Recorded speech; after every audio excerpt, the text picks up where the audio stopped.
विश्व कपास दिवस के अवसर पर Solidaridad alliance of cotton and textile stakeholders ACRE एवं centre for responsible business CRB के साथ मिलकर इंदौर के ब्रिलियंट कन्वेंशन सेंटर में भारत में पुनर्योजी कृषि कपास मुख्य श्रृंखला बढ़ावा देने में अवसर और चुनौतियां विषय पर एक दिवसीय संगोष्ठी का आयोजन किया गया। इस अवसर पर कपास उत्पादन एवं उसकी मूल्य श्रृंखला से जुड़े हुए विभिन्न विशेषज्ञों, स्थायी उत्पादन के क्षेत्र में कार्य कर रहे प्रबंधकों एवं कपास उत्पादन से जुड़े कृषकों ने इस संगोष्ठी में भाग लिया, जिसका मूल उद्देश्य भारत में कपास उत्पादन के क्षेत्र में पुनर्योजी विधि को बढ़ावा देने हेतु एक मजबूत मंच तैयार किया जा सके, जो संवाद एवं अभिनव प्रयासों के माध्यम से देश में कपास उत्पादन, अर्थव्यवस्था एवं इसकी मूल्य श्रृंखला को स्थायित्व प्रदान कर सके। संगोष्ठी के माध्यम से सभी वक्ताओं ने कपास के प्रमाणित पुनर्योजी कृषकों की सहभागिता एवं उनके विचारों को नीति निर्धारण में महत्व देने पर भी बल दिया, ताकि वस्त्र उद्योग के साथ एक संतुलन स्थापित हो सके। इस अवसर पर सांसद माननीय श्री शंकर लालवानी ने कपास के महत्व का उल्लेख करते हुए कहा कि जहां तक कपास की खेती का सवाल है, मध्य प्रदेश में पर्याप्त संभावनाएं तलाशी जा सकती है। वर्तमान में पारंपरिक खेती से पुनर्योजी कृषि में रूपांतरण कपास की खेती के लिए एक वरदान है। सॉलिडॉरिडॉट कपास किसानों के बीच पुनर्योजी कृषि पद्धतियों को बढ़ावा देने की दिशा में काम कर रहा है। उद्घाटन सत्र के अवसर पर संगोष्ठी को संबोधित करते हुए डॉक्टर सुरेश मोटवानी, महाप्रबंधन सॉलिडॉरिडॉट ने कहा कि आज विश्व कपास दिवस के अवसर पर हमें याद रखना चाहिए कि कपास न केवल एक फसल है, बल्कि देश के लाखों किसानों एवं परिवारों के जीवन का आधार है। कपास उत्पादन से जुड़े तकनीक एवं ज्ञान विस्तार के क्षेत्र में कार्यशील संस्था के रूप में सॉलिडॉरिडॉट मध्य प्रदेश, तेलंगाना एवं महाराष्ट्र राज्य में कपास उत्पादन से जुड़े 2 लाख किसानों के बीच काम कर रहा है। अगर हम भविष्य की ओर देखें तो स्थायी कपास उत्पादन एवं इसके मूल्य श्रृंखला के संवर्धन की दिशा में कार्य करने की जरूरत आज से पहले कभी नहीं महसूस की गई। पुनर्योजी कृषि और अभिनव समाधानों को अपनाकर हम कपास उत्पादन को पर्यावरण संरक्षण और सामाजिक समानता के लिए एक शक्ति में बदल सकते हैं, जिससे किसानों के लिए एक स्थायी आजीविका सुनिश्चित होगी और साथ ही भविष्य की पीढ़ियों के लिए हमारी कृषि परिस्थितिकी सुरक्षित एवं संरक्षित बनेगी। इस अवसर पर ACRE के प्रतिनिधि श्री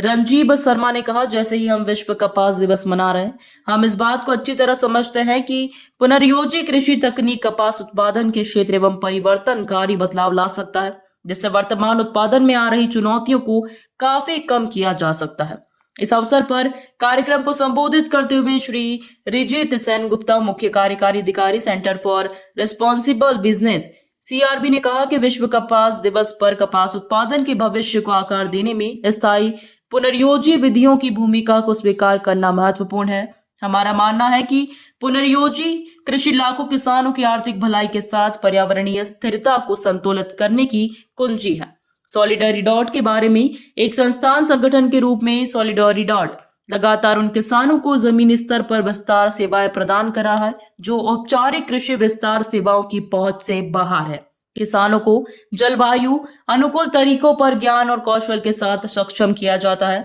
ताकि पारिस्थितिक तरीके के माध्यम से मिट्टी के स्वास्थ्य में सुधार हो, जल उपयोग दक्षता को बढ़ावा दिया जा सके और अच्छे पोषण और स्वास्थ्य के बारे में जागरूकता पैदा किया जा सके। आज एक बहुत अच्छा कार्यक्रम, जिसमें मूलतः किसान भाई बहन ज़्यादा है और उसके साथ ट्रैक्टर से जुड़े हुए,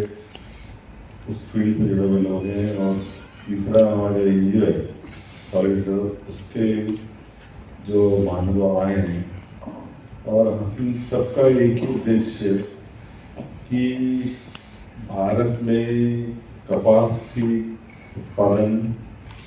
बढ़ाना, क्वालिटी अच्छी हो। और मैंने जब चर्चा कर रहा था, मैं ये कह रहा था कि एक समय था जब हमारा देश दुनिया में कॉटन बेचता था। बात पहले भी किया है, तो वो दोबारा से जो विश्वास योग्यता की बात हमने किया है कि किस तरीके से जो कंज्यूमर है, आजकल आप देखते होंगे शहरों में तो है ही, गाँव में भी ये हो रहा है कि जो खरीदता है वो देखता है भाई इसमें जो कंज्यूमर है उनका अवेयरनेस या उनका इन सब चीज़ों में वो बढ़ रहा है। तो इसीलिए हर एक जो कपास का बेल है, पैरामीटर है, उसको अच्छी तरीके से एसेस करके ही हम आगे उसको बढ़ाएंगे, ताकि जो भाई साहब आज वर्ल्ड कॉटन डे है और आपका उद्बोधन यहाँ पर हुआ है, क्या कहना चाहिए किसानों के आज लिए? वर्ल्ड कॉटन डे और भारत कॉटन एक समय विश्व में एक्सपोर्ट करता था, आज भी कर रहा है, लेकिन अभी संभावनाएं बहुत अच्छी है और खास करके हमारे मालवा निमाड़ में जो कॉटन होता है उसकी डिमांड बहुत है। आज जो हमारे किसान भाई मिला है, इसके साथ साथ टेक्सटाइल जुड़े हुए लोग भी रिसर्च इनको एक कॉन्फिडेंस तक कर रहे हैं कि आने वाला समय हमारा अच्छा है कॉटन का, किसानों के लिए अपॉर्चुनिटी अच्छी है। तो किसान और ये बैठ के चर्चा करेंगे, हम चाहते हैं किसानों को अच्छे से अच्छे दाम मिले और कॉटन की अच्छी क्वालिटी हो तो दुनिया में एक्सपोर्ट करते हैं। और माननीय प्रधानमंत्री जी कभी टेक्सटाइल पार्क बन रहा, तो आने वाला समय टेक्सटाइल और कॉटन के लिए बहुत अच्छा है।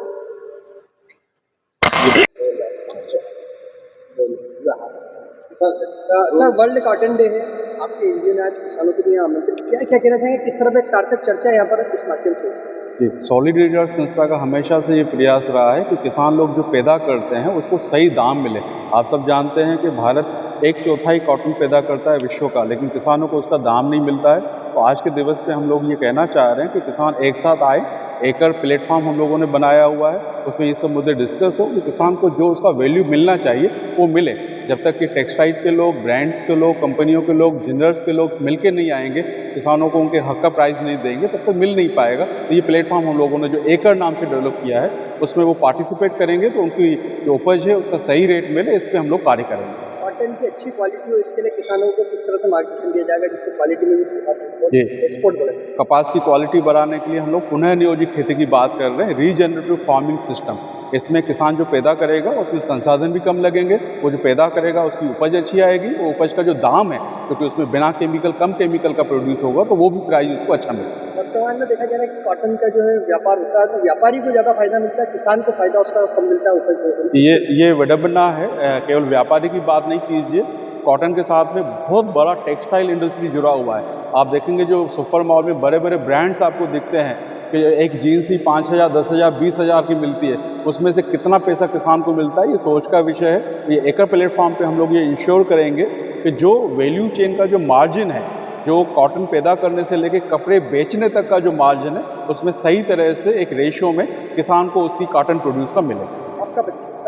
सर कहाँ से आज किसान करता है? हाँ, मैं सुरेश मोटवानी हूँ, सॉलिडेरिटी संस्था का जो मध्य प्रदेश का कार्य है मैं वो कोऑर्डिनेट करता हूँ। इस कार्यशाला में हम लोगों ने कोशिश किया है कि जो कॉटन पैदा करने वाले जो अलग अलग ज़िले हैं, धार है, झाबुआ है, बड़वानी है, अलीराजपुर है, रतलाम है,